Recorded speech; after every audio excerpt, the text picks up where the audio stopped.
I learned the truth because my own front door betrayed me, not with a broken lock or a kicked-in frame, but with a tiny new scuff mark on the brass handle. The kind you only notice when your brain is already whispering, something is off. I stood there with grocery bags cutting into my fingers, and I remember thinking, wow, even my house is leaving me breadcrumbs. I wish I could say the next 5 minutes were dramatic in the movie way. Thunder, music, slow motion. But real life does not do soundtracks. It does silence. The kind that makes you hear your own pulse and the refrigerator hum like it is gossiping. I stepped inside and the air smelled like my wife's vanilla candle, except it was stronger than usual, like someone had tried to drown a mess in sweetness. You know how people spray perfume in a room and pretend it erases what happened? That was the vibe. I called out her name like normal, casual, husband-friendly, no suspicion in the tone, because I still believed my marriage was a sturdy piece of furniture. Maybe scratched, but standing, no answer. Then I heard movement upstairs, quick, careful, too careful, like a drawer being closed in a hurry, and I froze. Because I knew that sound. It was the sound of someone trying not to be heard. My hands tightened around the grocery bags, and I actually laughed under my breath. Not because it was funny, but because my brain has always been a little sarcastic in emergencies. Like, oh, look, the universe scheduled a plot twist for Tuesday. I walked upstairs slowly, every step polite, like I was giving whoever was up there time to invent a believable story. At the top of the stairs, I saw our bedroom door almost closed. Not shut, just almost, as if it was trying to look innocent. I pushed it open, and the room was neat. Too neat. The bed made, pillows fluffed.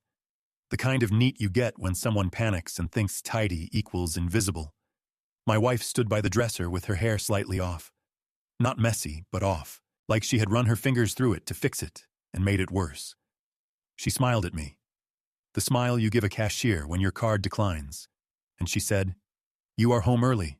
And I said, "Yeah, my meeting got canceled," and we both pretended that sentence was normal. Then I noticed the second thing. My brother's cologne, cedar, and something arrogant. I would recognize it anywhere because he always smelled like he walked out of a commercial where the man does not pay rent. I turned my head slightly and looked at the mirror on the closet door. And there he was, not fully visible. Just the edge of him, a shoulder and a jawline in the reflection, tucked behind the door like a kid hiding during a game. Except he was 26 and proud of his cheekbones.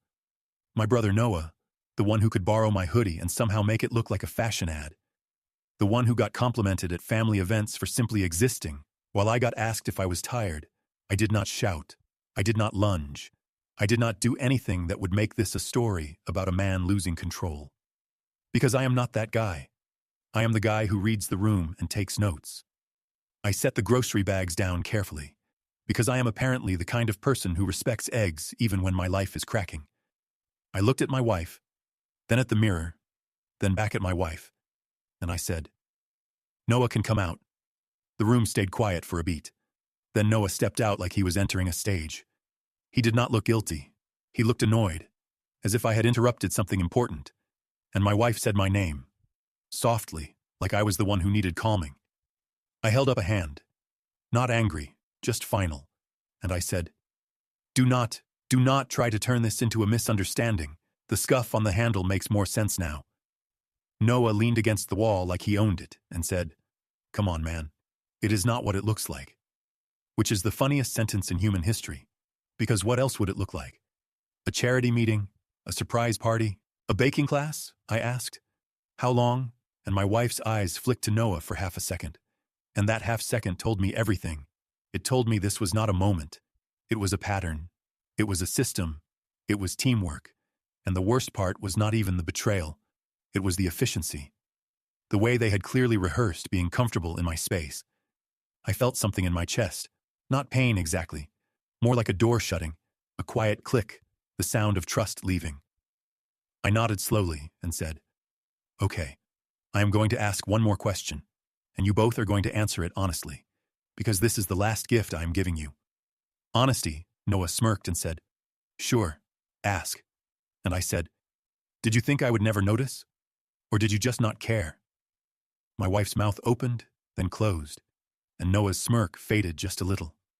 And that was when I saw it. Not in their faces, but on the dresser behind them. A small envelope with my name on it, written in my wife's handwriting, and it was already sealed, like she had prepared it ahead of time. Like this was not an accident, it was a plan. I pointed at the envelope and said, "What is that?" And my wife said, "You should sit down," and Noah said, "Do not be dramatic."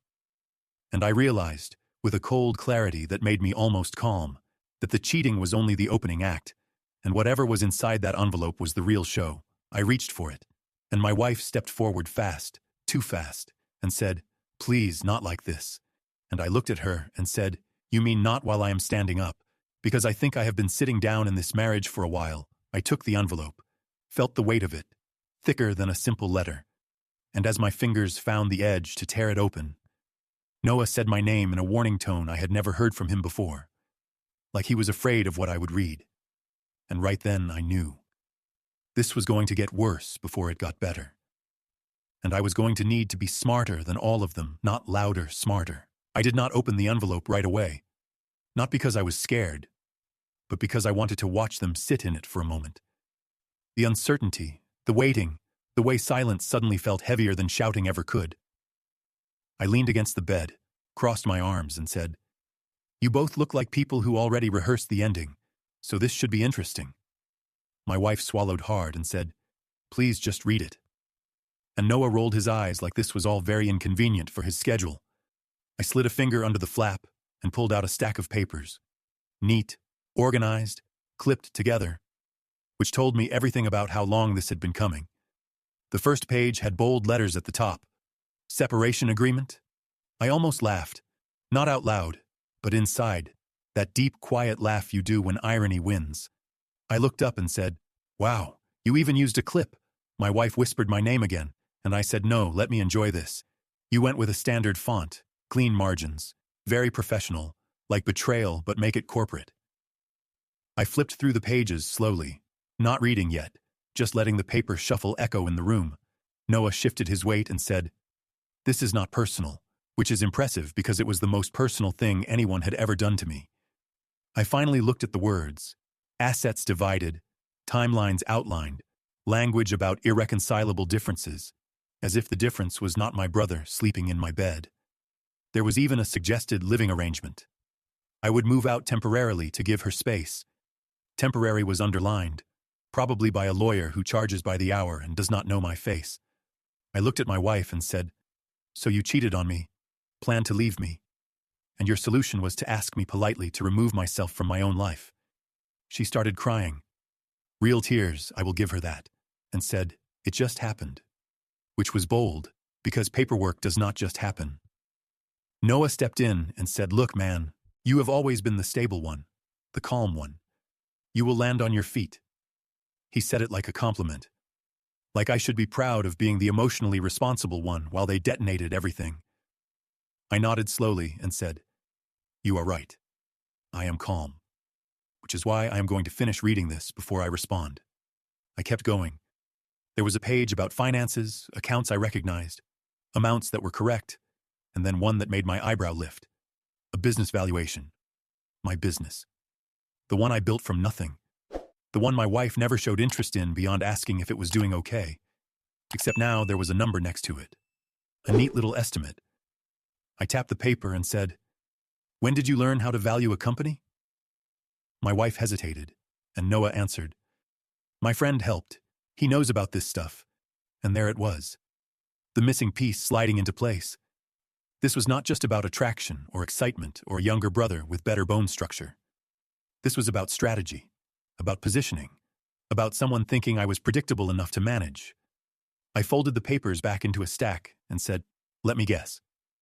The plan was I sign this, move out quietly, you two ease into being public, and everyone tells me how mature I am for handling it so well." My wife looked down, which was answer enough. Noah said, "We were going to tell people gently," and I said, "Oh, I am sure."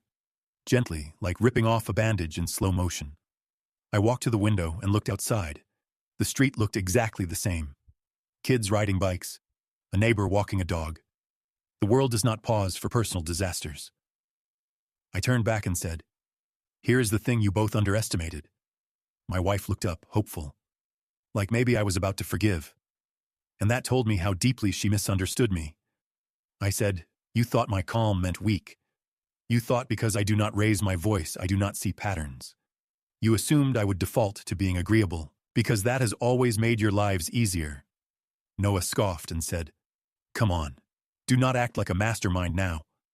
And I smiled, genuinely smiled, because he had always confused confidence with intelligence. I said, "I am not a mastermind. I am just the guy who pays attention." I tapped the envelope again and said, "This document, it tells me everything I need to know. Not just about what you want, but about how you think. You think I am behind, reacting, scrambling, when in reality I am ahead enough to see that you rushed this. You missed things." My wife frowned and said, "What things?" And I said, "Like assuming I have not already protected what matters to me. Assuming I would not notice changes in behavior, late nights, sudden interest in my schedule, or the fact that Noah suddenly knew too much about my work." Noah's jaw tightened, just slightly, and I said, "Do you remember when you asked me about my client list last month? You said you were curious. Curious is not your brand." He said nothing. The room felt smaller now, not because of tension, but because control was shifting. I set the envelope on the bed and said, "I am not signing anything today, or tomorrow, or without my own counsel, and more importantly, I am not moving out. This is my house too." My wife started crying harder and said, "I cannot live like this." And I said, "You should have thought of that before you planned a life without me in it." I picked up my keys from the dresser and said, "I am going for a drive. When I come back, we are going to have a very different conversation. One where I am not the one being managed." As I walked out, I heard Noah say, "This is getting complicated," and I smiled to myself, because complicated is where careless people start making mistakes, and I was done being the easiest part of their plan. I drove without music because silence was suddenly useful. It let thoughts line up instead of crash into each other. I did not speed or grip the wheel like a movie character. I drove like a man taking inventory. The kind of inventory you do when you realize you trusted people who saw you as furniture, reliable, sturdy, easily moved if needed. I parked near the river and sat there watching the water pretend it had somewhere important to go. That is when the anger showed up. Late and polite. Not explosive. Just sharp enough to focus me. I laughed quietly and said to myself, "Okay, so this is the chapter where I stop being convenient." I thought about my brother. How growing up he learned that charm opens doors faster than effort. How my parents would say things like, "He is just different," which is a soft way of saying rules do not apply to him the same way. I thought about my wife. How she always admired confidence. How she confused attention with value. And how she had slowly stopped asking me questions once my answers became predictable. The drive back felt shorter, like my brain had switched into a different gear. When I pulled into the driveway, Noah's car was gone, which told me two things. One, he knew when to retreat, and two, he thought the real conversation was over. I walked inside and my wife was sitting at the kitchen table with red eyes and a glass of water she had not touched. She looked up like I was a verdict. I sat across from her and said, "Before you speak, understand this. I am not here to argue or beg or explode. I am here to clarify." She nodded quickly and said, "I never wanted to hurt you," which is a classic opener. I said, "Intent does not cancel impact." "But go on." She took a breath and said, "I felt invisible," and I almost smiled. Not because it was funny, but because it was familiar. "Invisible is what people say when the excitement fades and responsibility stays," I said, "invisible or bored." She flinched, which told me I was close. She said, "Noah made me feel seen," and I said, "Of course he did. He sees himself in every reflective surface." She frowned but did not argue. I leaned back and said, "Here is the part you are not ready for. This is not about him being more attractive." She looked surprised, like she had expected me to spiral about that. I said, "Attraction is the excuse. Entitlement is the reason. You both believed you could rewrite my life because it was neat and well organized. You thought I would step aside to avoid discomfort." She whispered, "I thought you would understand." And I said, Understanding does not mean agreeing to be erased. I stood up and said, I spoke to my lawyer friend on the drive. Her head snapped up, fear finally replacing sadness. I said, nothing formal yet? But enough to know that this document you prepared is optimistic at best. She asked, what does that mean? And I said, it means you assumed cooperation that no longer exists. It means you underestimated how much of our shared life is legally and practically intertwined with my decisions. Not yours. Tears rolled again, and she said, are you threatening me? And I said, no. I am informing you. There is a difference. I told her we would sleep in separate rooms for now. Not as punishment, but as boundaries. I said, Noah is not welcome here again, and if he shows up, that will change the tone of everything. She nodded like someone finally realizing the rules were real. That night I lay in the guest room staring at the ceiling, not heartbroken, but alert like a night guard clocking in. My phone buzzed with a message from Noah. Just 3 words. We should talk. I did not reply, because silence is sometimes the most educational response. Instead, I turned my phone face down and smiled faintly, because for the first time since this started, I was not reacting to chaos. I was letting it reveal itself. And people who rely on charm and shortcuts do not do well when the script changes. They improvise badly, and I was ready to watch them try. The next morning felt strangely ordinary, which is how you know something serious is happening. Disasters rarely announce themselves with fireworks. They show up wearing routine. I made coffee, fed the cat, checked emails, all the normal things you do when your life is technically on fire, but you still need caffeine. My wife stayed quiet, careful, like someone walking through a museum full of alarms. I watched her the way you watch weather. Not emotionally invested, just observant. By noon, I had already learned 3 things. First, she was talking to Noah again. Her phone habits gave that away. Second, she was nervous about money, not feelings. And third, she assumed I would cool down. People like her always think calm is temporary, like a storm that passes. They never imagine it can harden into resolve. That afternoon, Noah showed up anyway. Confident mistake number 1. He knocked like he still belonged there. I opened the door and looked at him without stepping aside. He smiled and said, "Can we talk like adults?" And I said, "You are already failing the requirement." He sighed dramatically and said, "You are blowing this out of proportion," which is exactly what someone says when proportion is finally being applied. I stepped outside and closed the door behind me. "Not for privacy, but for clarity," I said. "Say what you came to say." He ran a hand through his hair and said, "She loves me." I nodded and said, "Congratulations, you inherited a mess." He smirked and said, "You always did act like you were above this stuff, like feelings are math." And I said, "Feelings are not math. Consequences are." His smile twitched. I continued, "You assumed because I do not compete for attention, that I do not notice power shifts. You thought because I let things slide socially, that I would let them slide legally, strategically, financially. That was your real miscalculation." His voice sharpened, and he said, "You are not going to destroy her just to punish me." And I laughed softly, because the irony was rich. I said, "I am not destroying anyone. I am stepping back and letting gravity do the work." He frowned and said, "What does that mean?" And I said, "It means you rushed into a role you do not understand. You see her excitement, her validation. You do not see her panic, her dependency, her habit of outsourcing stability." He scoffed and said, "You sound bitter." And I said, "I sound accurate." I leaned closer and said, "Tell me something. Did you think about what happens when the novelty wears off and you are left managing real life with someone who already betrayed the safest person she knew?" His jaw tightened. No answer, which was answer enough. I opened the door and said, "Do not come back. Not because I am threatened, but because you are irrelevant now." That word landed harder than any insult. I could see it. He had always needed to matter, to be desired, to be central. And I had just removed him from the story. Inside, my wife was sitting rigid at the table. She asked, "What did he say?" And I said, "Nothing useful."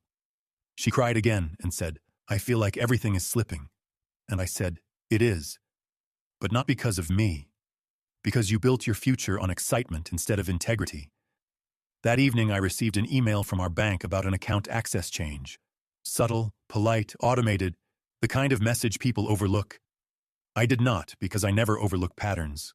I logged in and confirmed what I suspected.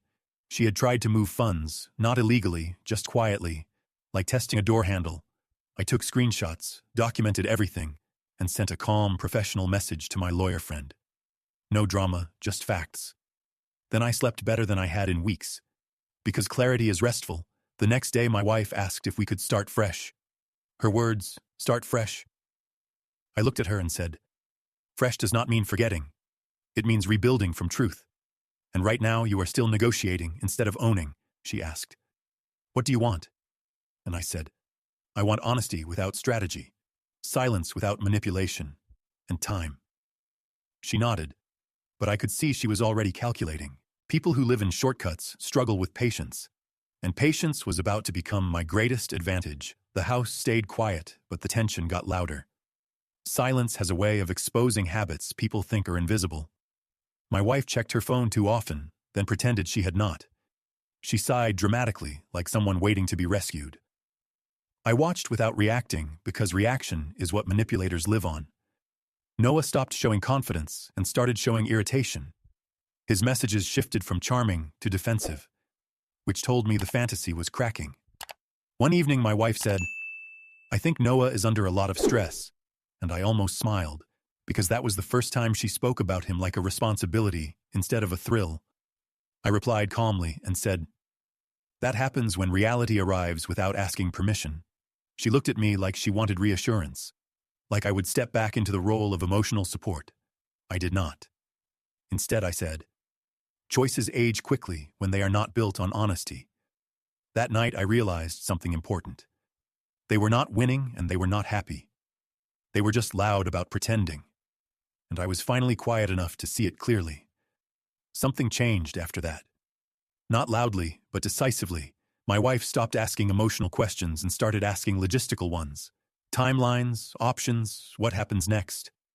Which told me she finally understood I was not coming back to the version of me that made things easy. Noah stopped messaging entirely. Silence from someone like him is not peace. It is retreat. One afternoon, my wife admitted quietly that things with him felt different now. Heavier. And I nodded and said, excitement hates daylight.